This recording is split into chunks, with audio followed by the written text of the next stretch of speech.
Ano ang mga potensyal na produkto na maaaring magbigay sa iyo ng malaking kita araw-araw? Sa panahon ngayon, kung saan ang bawat sentimo ay mahalaga, ang pagkakaroon ng isang negosyo na kumikita ng 1,000 pesos kada araw ay maaaring maging isang mahusay na paraan para mapalago ang iyong kita at mapalawak ang iyong financial na kalayaan. Ngunit, paano nga ba natin maaabot ang ganitong uri ng negosyo at ano-ano ang negosyong ito? Nandito ang 7 negosyo na may potensyal ng malaking kita. Number 1. Adobong dugo. Karaniwang luto ng dugo ay piniprito or iniihaw at kung tawagin ay Betamax. Pero alam niyo ba na may iba pang paraan ng pagluto dito na maaari niyong gawing negosyo? Nabalitaan nyo na ba yung kakaibang pagluto sa dugo na kung tawagin ay adobong dugo? Nako, pinipilahan itong street food na to sa Paco at Pandacan, Manila. Halos lahat naman ng mga Pilipino ay marunong magluto ng adobo, kaya talagang napakadali lang gawin at simulan itong negosyo na ito. Sa mura ng dugo, maaari mo lang ibenta ng piso kada isang dugo at may palibre pang sabaw ng adobo. O di ba? Ang mura at dahil nakakabusog pa ito, ay siguradong pipilahan to ng mga customers. Yung sa Pandacan, Manila ay nakakaubos ng 10 bloke ng dugo araw-araw. Kaya kung kaya nila, kaya mo din simulan ang negosyong ito. Kung sa palagay mo kayang-kaya mo ito, type Betamax in the comment section. Number 2. Chicharong, bituka at bulaklak. Kilala niyo ba yung angkas driver noon na nagsimula ng negosyong ito? Ngayon ay kumikita na siya ng 50,000 pesos kada buwan. O di ba ang laki? Meron na siyang maraming reseller sa iba't ibang lugar, kaya naman ang laki na talaga ng kita ng negosyo niya. Imagine, ang laki na ng kita niya at ang negosyo niya ay nasa bahay lang. Alam naman natin na murang-mura lang ang bulaklak sa palengke.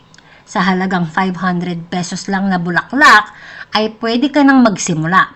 Linisin maigi ang bituka ng baboy para malinis at masarap ang produkto mo. Ang bulaklak naman ay mas madaling linisin. Sa kada 10 kilo, 4 na kutsarang asin ang ilalagay habang pinapakuluan. Siyempre, bawasan ng asin depende kung ilang kilo ang gagawin mo. Pakuluan mo lang ito ng 1 oras. Pagkatapos mong pakuluan, ay iprito na ang bituka at bulaklak at continuous mo na haluin para hindi manikit hanggang maluto. Pagkaluto ay ilagay mo sa microwavable para mas presentable. Pero depende sa iyo kung paano mo gustong ibenta dahil kahit nasa plastic cup lang ay pwedeng-pwede na. Kung interesado ka dito, type chicharon in the comment section. Number 3. Flying saucer sandwich. Alam niyo ba yung flying saucer sandwich? Nako, napakasimple at napakadaling gawin tong negosyo na ito. At pwedeng-pwede kahit nasa bahay ka lang. Kailangan mo lang ng sandwich maker, sandwich bun, at iba't ibang palaman. Pwedeng ham, bacon, egg, cheese, corned beef, at kung ano-ano pang palaman ang gusto nyo. Pwedeng-pwede nyong ibenta ng 15 pesos ang ham and cheese at depende kung ano ang palaman, dun mo ibase ang presyo. Paniguradong magiging malakas ito dahil makakapili ang mga customers mo ng iba't ibang variety ng palaman. At dahil affordable ito at masarap, for sure di ka mawawalan ng mga customers dito. Lalo na kung ang lugar mo ay matao kagaya ng harap ng eskwelahan, sa mga busy roads, malapit sa palengke, munisipyo, ay for sure kikita ka sa negosyong ito. Kung ito naman ang gusto mo, pwedeng simulan agad-agad, type palaman in the comment section. Number 4. 3-4. Alam niyo ba yung 3-4 at bakit ito ang tawag dito? Ito ay tinawag na 3-4 dahil halagang 3 piso lang at 4 na piso ito kada stick. Ang kailangan mo dito ay baga at litid ng baka. Hugasan ng suka at lagyan ng asin at pakuluan ng baka. Lagyan ng bawang, laurel, sibuyas, toyo at ito ay pakuluan ng 1 oras. Pagkatapos pakuluan, palamigin ang pinakuluang baka at hiwain ng maliliit. Lagyan mo ng brown sugar, asin, paminta, annatto powder, at syempre, huwag mo din kalimutan ang secret ingredient na chicken powder para mas masarap ang produkto mo. At haluin ang baka sa mga spices na nabanggit ko. I-marinate mo ito ng 30 minutes at ituhog sa stick at iprito. Ganun lang kasimple ang negosyong ito at talagang abot kaya ng mga customers mo. Kung nakakain ka na ng 3-4 at sa palagay mo may future ang negosyong ito, type 3 in the comment section. Number 5, tanghulu. Kung mas malaki ang puhunan na meron ka at nag-iisip ka ng kakaibang produkto na maaari mong ibenta, pwede mong i-consider ang tanghulu. Sikat na sikat ito sa ibang bansa kagaya ng China, Korea at Japan. Dito, kailangan mo lang ng fruits, stick at asukal. Napakasimple lang ng proseso dahil itutuhog mo lang ang 4 na pirasong prutas, magpakulo ka ng tubig na may asukal at idip ang stick na may prutas sa asukal. Pagkatapos, maghanda ka ng tubig na maraming yelo at idip ang tanghulo dito para maging crunchy ang asukal na nasa fruits. Ang mga fruits na pwede mong gamitin ay strawberry, grapes, kiwi, papaya at iba-iba pa. Siguraduhin na nipisan lang ang asukal para mas maging crunchy ang tanghulo na ibebenta mo. Maibebenta mo ng 50 pesos kada stick ang tanghulo. Kung may puhunan ka para sa negosyong ito, type tanghulo in the comment section. Number 6, lechon pares. Sa Binondo naman ay merong sikat na dinadayo ng mga tao para kainin.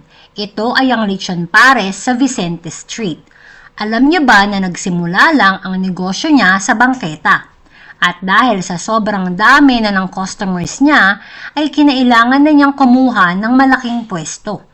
Ang ingredients nito ay laman ng baka at lechon kawali at may kasamang sabaw. Kakaiba itong pares niya kumpara sa regular na pares. Pwedeng-pwede mong gayahin at dalhin ang negosyo na ito sa lugar nyo at ipatikim mo sa kanila ang lechon pares. Malay mo, ikaw ang mauna sa lugar nyo at maging malaki din ang negosyo mo kagaya ni Kuya na nasa Vicente Street. Number 7, Giant Burger. Kung gusto mong mag-try ng bagong negosyo dyan sa lugar nyo, pwede mong i-consider ang Giant Burger. Hindi ito ang regular burger na makikita mo, kung dahil ito ay malaki at least 8 inches ang laki ng burger na ito. Pwedeng-pwedeng paghati-hatian ng mga customers mo dahil giant nga ang burger na ito. Pwedeng-pwede ka din gumawa ng sarili mong recipe ng burger at cheese sauce. Lagyan mo ng mga gulay at coleslaw at siguradong masarap at kakaiba itong business na ito. If favorite mo naman ang burger at sa palagay mo pwede mo tong maging negosyo, type giant in the comment section. Kabuuan, ang pagtatayo ng isang negosyo na kumikita ng 1,000 pesos kada araw ay hindi lamang isang pangarap.